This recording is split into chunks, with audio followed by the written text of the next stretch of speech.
Living this great life, you're doing everything you're supposed to do, but deep inside, when you look in the mirror at night, you know you are sad. And you are sad because your soul hurts, because you need God. When God becomes your ally, then no mortal man is worth fear or even respect. I will destroy any mortal man on the planet. I fear one person, and that is God alone. So God just broke your heart on purpose to show you that the way you're living your life and the man you are simply are not good enough. What have you changed since? You need to get up and work so hard that even in the eyes of God, he is proud of you. God loves his creations, which show him their true potential and beauty. By getting up and trying your absolute best and becoming a man of moral standing, he will reward you and bless you. You are wasting your energy. Heartbreak is unlimited motivation. If I was heartbroken, I'd be in the gym every morning. I'd be a beast. I'd be running. I'd be working. I couldn't sleep. I'd be an absolute animal. I became me through tedious, arduous, difficult, never-ending work. You're failing God. If you were the best version of yourself and you were waking up every day trying your absolute best to be a unique and special individual, then you would not be failing God any longer, and he would not plague you with this bad luck. And you need to become a formidable force of man that cannot be replaced or replicated anywhere else on God's green earth. That's what you must do. This is going to repeat endlessly. It's a cycle that will not fucking change until you take the message from God and become the man you're supposed to be. I want young men to understand that as hard as it is to train hard and become important and work hard and become rich, it's harder to live your entire life as failure. You have to genuinely decipher, be perspicacious enough to look around you and work out what you think the world needs, and then try your very best to fulfill God's will to make the world a better place. You know what makes me happy? I'll walk down the street and I'll see a construction worker here in Dubai who's working for $300 a month, and I'll just hand him a couple thousand dirhams at random. I like walking into the Starbucks and just paying for everyone's drink. I like rescuing the dogs in Romania. I have a charity that rescues dogs in Romania. I like doing things that make me feel good. Stay inside the matrix, it's fine. Anybody who wants to understand the realities of the world from a spiritual perspective, from a mentality perspective, and also a financial perspective, because you can't be very free if you're broke.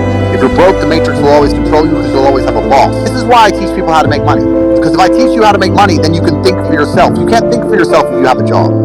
This is the only reason I teach people how to make money, so that people can stand up and talk. Could I act and say the things I say if I was poor? No. It is your duty to God to get rich.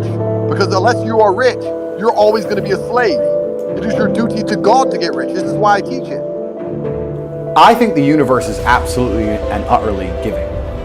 I've never seen anybody dedicate themselves to something completely and fail. I've never seen somebody eat right, go to the gym every day, train really hard, and not be in good shape. I've literally never seen it. The universe is extremely giving. If you actually try, and you actually want it, and you're actually not making excuses, you're going to get what you want. So when I see people who don't have what they want, I consider them losers. If you actually wanted it, and you actually tried, you'd have it. You could have anything you want. Universe is super giving. You can have anything you want on the planet. There's not a girl I look at that I want that I can't have.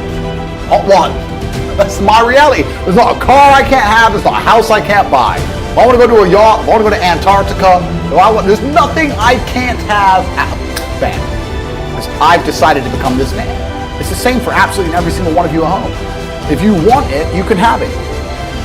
If you're sitting there saying, oh, but I tried my best and I still didn't get it, you're lying.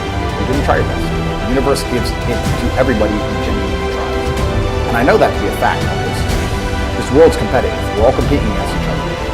And the majority of people don't try. Like I've achieved this amazing life and I've tried very, very hard. But it could have been harder. I mean, was it that hard? About 86% hard. It wasn't 100%. Why? Because the competition's zero. It's amazing to me. Everyone's a loser. I can say to somebody, listen, I'll make you a millionaire. Do this. Oh yeah, but the kids are home from school now. That's it. They're done. And then they'll sit and go, oh, I really wish I had some money. You are a loser. And then they'll say, can't afford a Ferrari, and wonder why. Like they'll be confused in their minds how they didn't end up getting what they want. You are not unlucky. You're breathing. You're lucky. The unlucky ones are gone. You're alive and you are lazy. And if I wanted something, that I couldn't have, I guarantee you can speak again in a few months and I fucking have it. I guarantee you. Because if I want something and I can't have it, I can't sleep. When I was broke, I couldn't sleep. I don't know how there's broke people out here sleeping just fine at night. Going, oh, you know, inflation's 20%, gas prices are 6 times, everything on the news is a lie, I never stand a chance of ever getting rich, where's my pillow? I'd go to bed at night as a teenager and think, I looked it up on the internet. It was a Honda Civic Type R. I wanted one. It was like 38,000 pounds. I had no money. I had less than 50 pounds on my bank account. Couldn't afford it. Then I looked up how much a Ferrari cost. 210,000 pounds. And I said to Tristan, my brother, I was like, there are people with 210,000 pounds for a car. He's like, yes, so? I'm like, no, not so. How? If I worked my job for 6 years and saved every penny, if I walked to work and didn't eat, I couldn't buy this car. How are people doing this? It's hard to make money if you don't know anybody who has money. If you sit in a room full of ice cream experts and all they talk about is ice cream, how to make ice cream, the different flavors, how to store it, how to move it, how to sell it, even by accident, if you hang around with these people long enough, when someone asks you a question about ice cream, guess what you're gonna know the answer. You're gonna say, you know what? That's because it's pistachio, and that needs to be 2 degrees higher than chocolate. And you're gonna look like a smart ass. So if you sit in a room full of people who are making a bunch of money, everyone understands this. Your network is your network. You're the sum of the 5 people you spend the most time with. I don't talk to anybody who is not winning. Everybody whose phone, every phone call I will answer, if I answer a phone call, it's from me. Everyone I talk to, everyone. If my entire reality is full of multi-million, how am I not winning? And this is why network is so important, is because it's the same reason that wolves hunt cats. You're a lone animal, you have one set of eyes.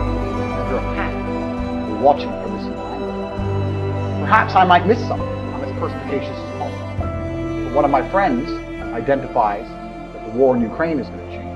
The Russian rubles, a bunch of money. Of course.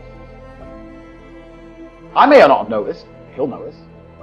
Now I've made a bunch of $1 million for getting a text message. But second is network.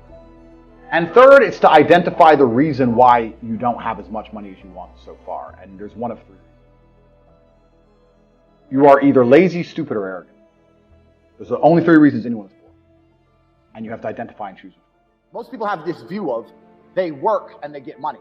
So they go to work, they make something, and then they get money. So they think they're making money. You cannot make money.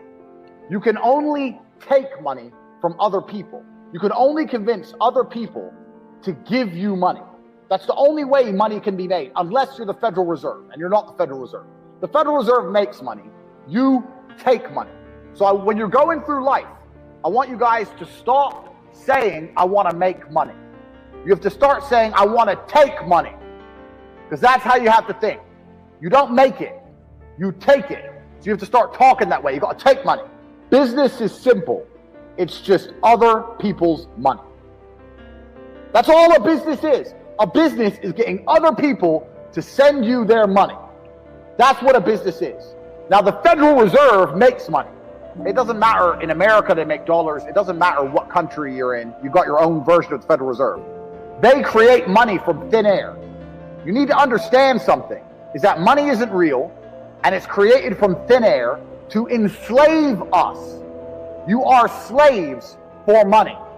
The people who are in charge of the world, what they do is, they type in numbers on a screen, and they turn on the printer, they print pieces of paper, and then they use these pieces of paper to make you do things you don't want to do, and make you a slave for pieces of paper that they make effectively for free. Now the important thing about this is that this destroys the idea of saving yourself rich. I have lots of people come to me and go, oh, well, I'm saving for, if I save for my retirement, save. You cannot save yourself rich because you can never save money faster than the Federal Reserve can print money. They call it quantitative easing, they call it like economy rescue, they call all these stupid things. Basically what they do is they turn on the printing press and they print money. So there's no point in you saving this money, working hard, saving little bits.